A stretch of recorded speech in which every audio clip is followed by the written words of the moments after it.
Party के leader का पैसा पाकिस्तान में नहीं है, वो कभी आपके लिए स्टैंड नहीं ले सकता। अगर मेरा पैसा बाहर हो, मेरे भी जायदादें बाहर हो, मैं कभी अमेरिका को एब्सोल्युटली नॉट ना कह सकता। ये इसलिए मैं कर सकता हूं क्योंकि मेरा जीना मरना पाकिस्तान में। सुप्रीम कोर्ट एक आदमी को जेल में डाले और वो फिर बीमार शक्ल बना के झूठे मेडिकल टेस्ट दे के और वो आज बरतानिया चला जाए, ये किसी महज़ब माशरे में नहीं होता। मेरी जायदादें बाहर होती तो अमेरिका को कभी एब्सोल्युटली नॉट ना कहता। वजीर आज़म इमरान खान का बाग आज़ाद कश्मीर में जलसे से जारहाना खिताब। बोले, ऐसा दुनिया में कहीं नहीं होता कि सजायाफ्ता शख्स अदाकारी करके बरतानिया चला जाए। मुखालिफिन चाहते हैं उन्हें माफ़ कर दूं, NRO दे दूं। नया पाकिस्तान हाथ नहीं फैलाएगा, दूसरों को इमदाद देगा। इमरान खान ने कहा, कश्मीरी अवाम ने मोदी के जुल्म के सामने ईमानी जज्बे का मुजाहरा किया। सारी दुनिया में कश्मीरियों का सफीर बनकर आवाज उठाता रहूंगा।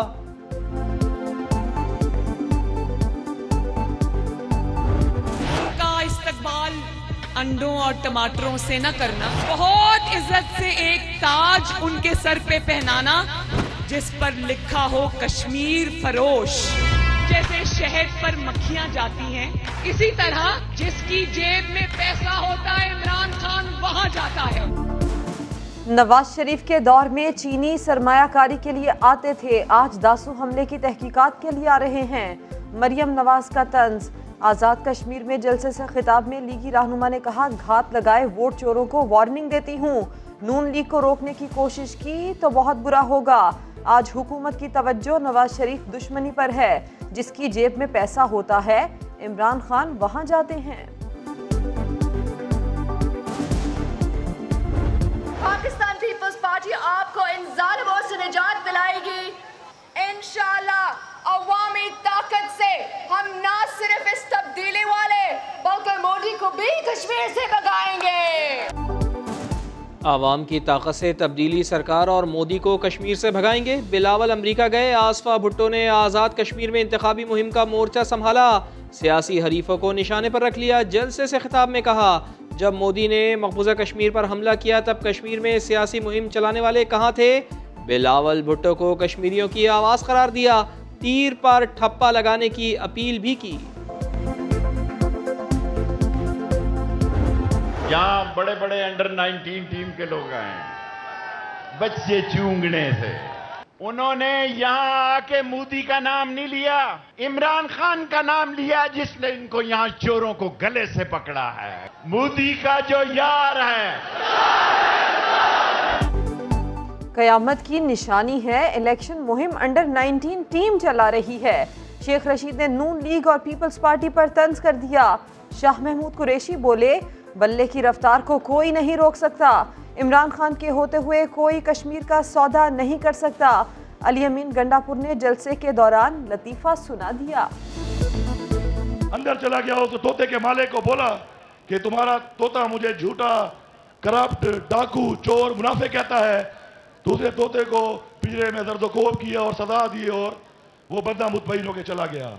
अगले दिन जब वही शख्स गुजर रहा था तो तोते ने किया, वो उसे देखा तो उसने कहा, समझ तो गए हो ना।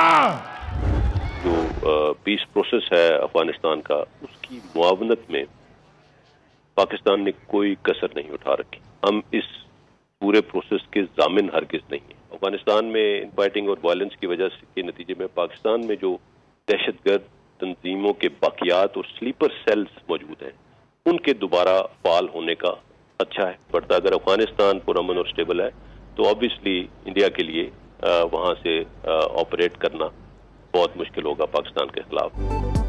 पाकिस्तान का अमन अफगानिस्तान के अमन से जुड़ा है। पाकिस्तान अमन का जामिन नहीं, फैसला अफगानों ने करना है। अफगानिस्तान में बदअमनी का पाकिस्तान पर असर पड़ेगा। मुल्क की सलामती के लिए हर किस्म के इक़दाम उठा लिए। तर्जुमान अफवाज पाकिस्तान मेजर जनरल बाबर इफ्तिखार कहते हैं, पाक फिजाइया से मुताल्लिक अफगान नायब सदर के इल्ज़ामात बेबुनियाद हैं। हालात ख़राब हुए तो पाकिस्तान में दहशत गर्दों के स्लीपर सेल्स दोबारा फाल हो सकते हैं। कुर्बानियों को किसी सूरत ज़ाया नहीं होने दिया जाएगा। DGISPR ने कहा, अफगानिस्तान में दहशत गर्दों को रॉ और NDS की मदद हासिल है। अमन से भारत वहां ऑपरेट नहीं कर सकेगा।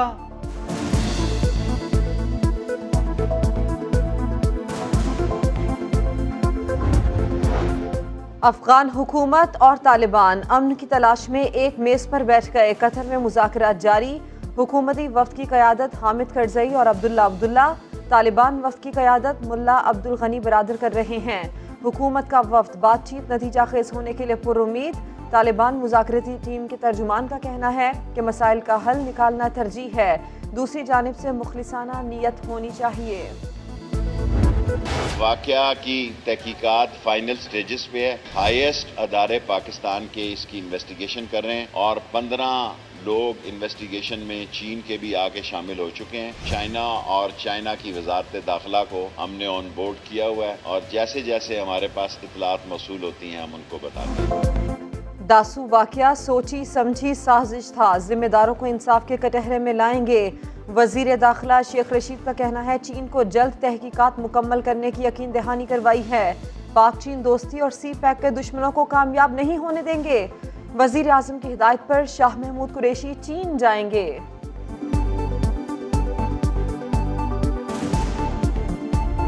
3 महीने हो गए हमें यहाँ काम करते हुए, हमें 1 रुपया भी नहीं दिया है। अब इन्होंने दूसरा स्टाफ बिठा लिया, उनसे काम करवा रहे हैं और ना हमें कोई सैलरी दे रहे हैं, ना कोई हमसे बात करने के लिए तैयार है। काम करवाते हो तो पैसे भी तो दो। कराची एक्सपो सेंटर में डाटा एंट्री ऑपरेटर्स का तनख्वाहें ना मिलने के खिलाफ एहतजाज। मुआवजा ना मिलने तक काम करने से इनकार। वैक्सीनेशन बंद हो गई। पार्लिमानी सेक्रेटरी बराए सेहत ने ईद से पहले तनख्वाहें देने की यकीन दहानी करा दी।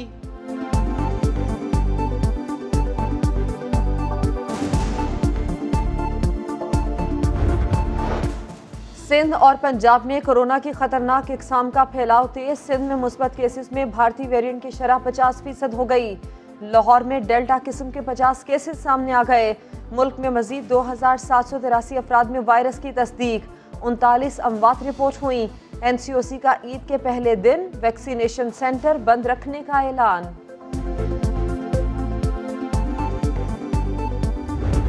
FIR में किसी शख्स का नाम दाखिल होने से ये ज़रूरी नहीं है कि उसको गिरफ्तार किया जाए। गिरफ्तार करने से पहले इन्वेस्टिगेटिंग ऑफिसर को इस बात का तयन करना ज़रूरी है कि क्या उस अक्यूज के खिलाफ शवाहिद मौजूद हैं। सिर्फ FIR में नामजदगी नाकाफ़ी, पहले शवाहिद फिर गिरफ्तारी। सिंध काबीना ने पुलिस रूल्स में तरमीम की मंजूरी दे डाली। तर्जुमान सिंध हुकूमत मुर्तज़ा वहाब कहते हैं नए रूल से अदालतों पर बोझ कम और शहरियों को फ़ायदा होगा। सिंध काबीना ने बल्दिया उज़्मा कराची की 4 हेल्थ केयर सहूलियात भी महकमा सेहत को देने का फैसला कर लिया।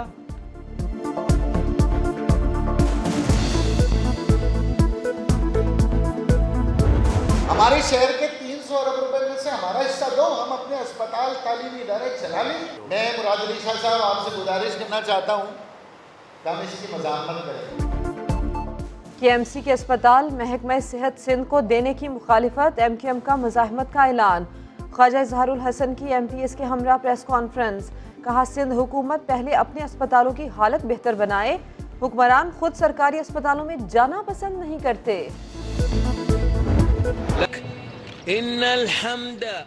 मनासिक हज का आगाज कल से होगा। सऊदी अरब से 60,000 आज़मीन के काफिले मक्का मुकर्रमा पहुँच रहे हैं। इशा के बाद मिना रवाना होंगे। हज का रुकन आज़म वकूफ़ अरफा पीर को होगा।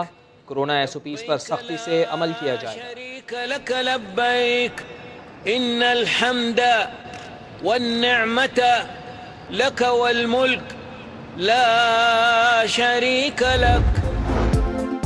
ईद से पहले आखिरी वीकेंड मवेशी मंडियों में लोगों का रश लग गया। जानवरों की खरीदारी में तेजी आ गई। दाम ऊंचे नहीं, बहुत ऊंचे। शहरी भी भाव ताव के बाद अपनी गुंजाइश के मुताबिक जानवर खरीदकर घर ले जाने लगे।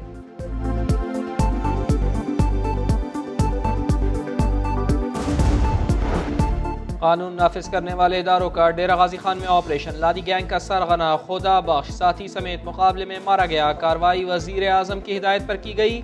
लादी गैंग ने चंद रोज कबल एक शहरी के हाथ, नाक और कान काट दिए थे। वीडियो भी बनाई थी। इस्लामाबाद में लड़के और लड़की पर तशद्दुद और ब्लैकमेलिंग का केस। मुतासरा जोड़े ने शनाख्त परेड के दौरान मुलजिमान को पहचान लिया। तफ्तीशी अफसर ने अदालत को बताया मुलजिमान मुतासरीन से लिए गए 11.25 लाख रुपए वापस देने को तैयार हैं। अदालत ने गिरफ्तार 4 मुलजिमान के जिस्मानी रिमांड में 3 दिन की तौसीह कर दी।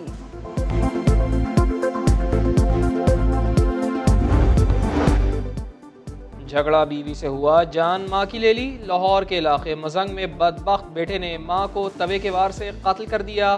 मां ने बीवी के साथ लड़ाई से मना किया था। पुलिस ने मुलजिम को गिरफ्तार कर लिया।